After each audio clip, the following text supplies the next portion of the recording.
పుచ్చుకోండి పుచ్చుకోండి. Congratulations congratulations. దేనికి ఇదంతా? వ్యాపారులన్నీ ఏకకంఠతో ఎరిగి తెరుస్తుంటే ఇంకా దేనికంటారు బాబు గారు? మిమ్మల్ని ఈ సిటీకి మేయర్గా ఎన్నుకున్నారు అంటే ఈ రోజు నుంచి తమరు ఈ సిటీకి ప్రభువులు అన్నమాట. ఎందుకీ పదవులు? ఎవరు చూసి సంతోషించాలి? ప్రజలంతా ఏరుకోరి మేయర్ని చేస్తే ఇదేం మాట బాబు గారు? పైగా పోటీ లేకుండా ఎన్నుకున్నారంటే ఎంత గౌరవం. గౌరవం గౌరవం. ఆ సంతోషం అనేది నా జీవితంలో నుంచి వెళ్ళిపోయింది, ఇక రాదేమో. మీ పద్ధతులు నాకేమీ నచ్చలేదు బాబు గారు. గతాన్ని మర్చి ప్రస్తుతాన్ని సరి చేసుకోవాలి. అలా సరి చూసేది సుశీల్ కలలో వచ్చి కలిసింది. నా జీవితం కల చేసి వెళ్ళిపోయింది.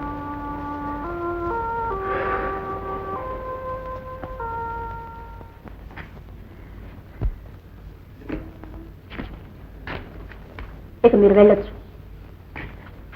ఎవరమ్మా నువ్వు? నీకేం కావాలి? ఏమీ లేదు.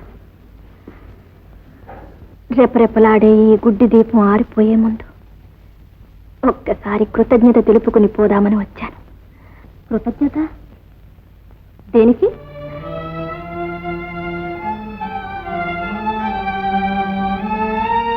నన్ను గుర్తించలేదా అమ్మా? సుశీల, సుశీల, మళ్ళీ ఎన్నాళ్ళకి నిన్ను చూడగలిగాను. ఇన్నాళ్ళు నువ్వెక్కడున్నావు, ఎలా ఉన్నావు? బ్రతికి మాత్రం ఉన్నాను. బ్రతికుంటే కనీసం బాబుని చూడ్డానికైనా వస్తావనుకున్నాను. వచ్చి మాత్రం నేనేం చెయ్యాలి? బాబు మీ ప్రేమలో ఆనందంగా పెరుగుతున్నాడని నాకు తెలుసు. అంతేగాదు సుశీల, మన బాబు అమెరికా వెళ్ళాడు. రేపు బారిస్టర్గా ప్లేన్లో తిరిగి వస్తున్నాడు. విన్నానమ్మా, అంతా విన్నాను. ఇంకా నీకెందుకు ఈ నిరాశ? వస్తున్నాడుగా, నీ బాబుని నీకే అప్పగిస్తాను. వద్దమ్మా, వద్దు. బాబుకి తల్లిగా బయటపడాలని కోరిక నాకు ఏనాడూ లేదు. వాడికి రహస్యం తెలియకూడదని నా ప్రార్థన. సుశీల,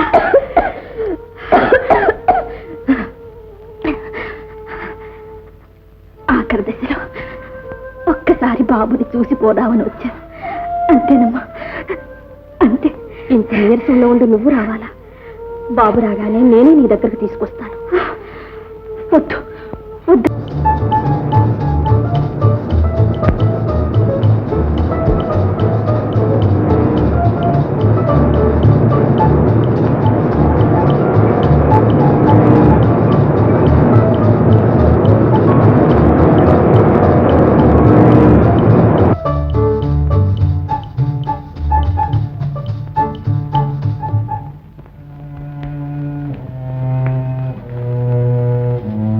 ఇలా కూర్చోవేణు, ఇప్పుడే వస్తాను.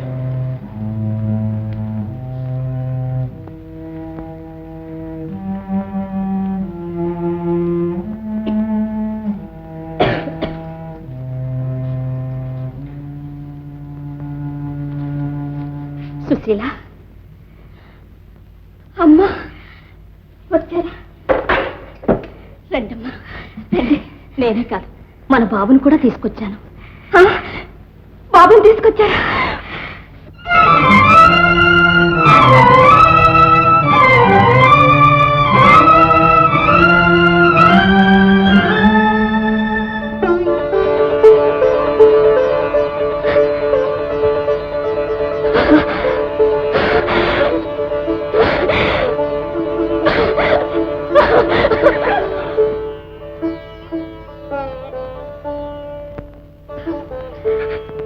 రాజుశీల, నీ బాబును కళ్ళారా చూసి తనివి తీరా మాట్లాడదు గాని.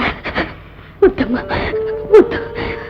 చూస్తేనే చాలు కడుపు నిండిపోతుంది. నన్ను ఇలా దూరంగానే ఉండనివ్వండమ్మా. పోనీ నిన్ను నా స్నేహితురాలుగానే పరిచయం చేస్తాను. రామ్మా. వద్దమ్మా, వద్దు. మీ ఔదార్యంతో నన్నెందుకు ఇలా ఉక్కిరి బిక్కిరి చేస్తారు? ఏమి సుశీల, నీకేమైనా మతిపోయిందా? ఎందుకు ఆవేశం? ఆవేశం కాదమ్మా, ఆవేశం కాదు. కట్టలు తెంచుకుని పొంగే నాలోని ఆనందం అమ్మా, ఆనందం.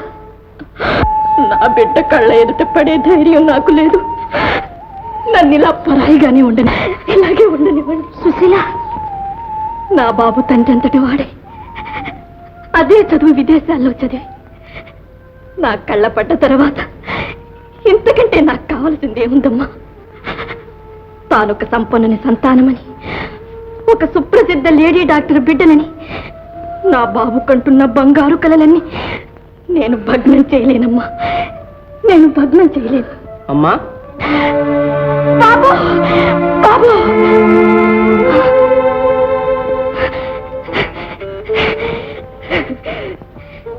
బాబు తన అమ్మను పిలుస్తున్నాడమ్మా. కాదు, ఆ స్థానం మీది. వేణు మీ బిడ్డ, మీ బిడ్డమ్మా. అమ్మా, రామ్మా. అదిగో బాబు పిలుస్తున్నాడు, వెళ్ళండి, మీరు వెళ్ళండి అమ్మా. సుశీల, ఎంతటి వాడైనా వేణు నీ బిడ్డ. నీ ఇష్టం వచ్చినప్పుడల్లా వచ్చి చూడొచ్చు. నీ రాక కోసం నా ఇంటి ద్వారాలు ఎల్లప్పుడూ తెరుచుకునే ఉంటాను. వస్తాను సుశీల.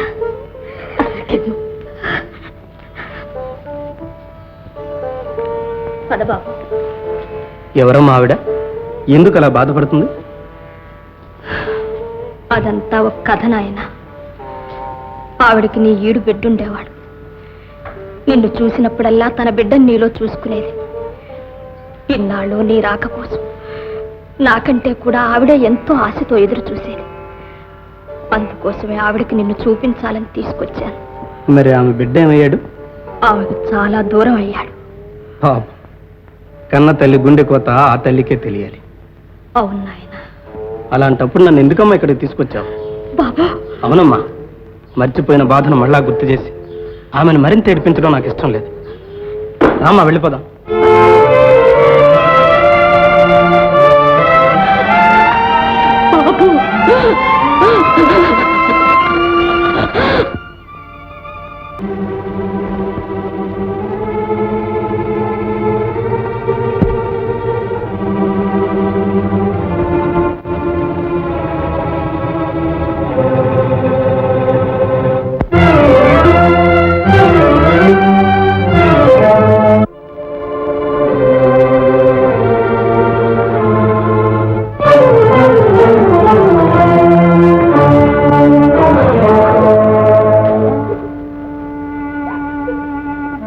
సుశీల,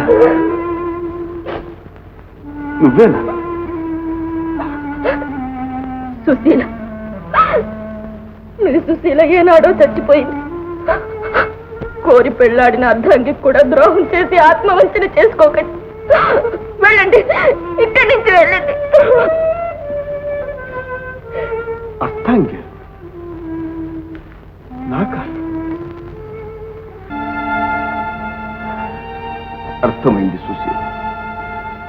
ఇదంతా మా నాన్నగారు పన్నిన పని. నువ్వు విన్నదంతా కట్టుకథ. మన జీవితాలు ఇలా చీలికలై చివికిపోతాయని వారికి తెలియదు పాపం. తెలుసుకునేసరికి వారి లోకానికి శాశ్వతంగా దూరం అయిపోయారు. ఏమండి, ఏమిటి మీరనేది? అవును సుశీల, కొడుకు దుస్థితి చూడలేక, కోడల్ని దూరం చేసుకున్నానన్న దుఃఖం భరించలేక మా అమ్మ ఏడ్చి ఏడ్చి శాశ్వతంగా కన్ను మూసింది సుశీల. ఏమిటి? భార్య పోయిన సంతాపానికి, కోడలకు చేసిన ద్రోహానికి పశ్చాత్తాపంగా నాన్నగారు కూడా అమ్మగారిని అనుసరించారు.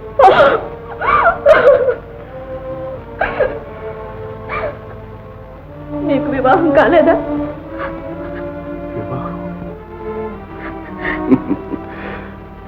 తనకు తను ద్రోహం చేసుకునేటంత నీచానికి నీ రఘు ఎప్పుడు దిగజారలేడు కూడా సుశీల.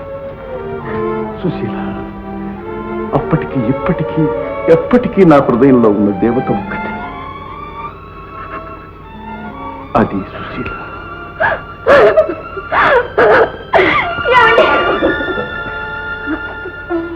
సుశీల,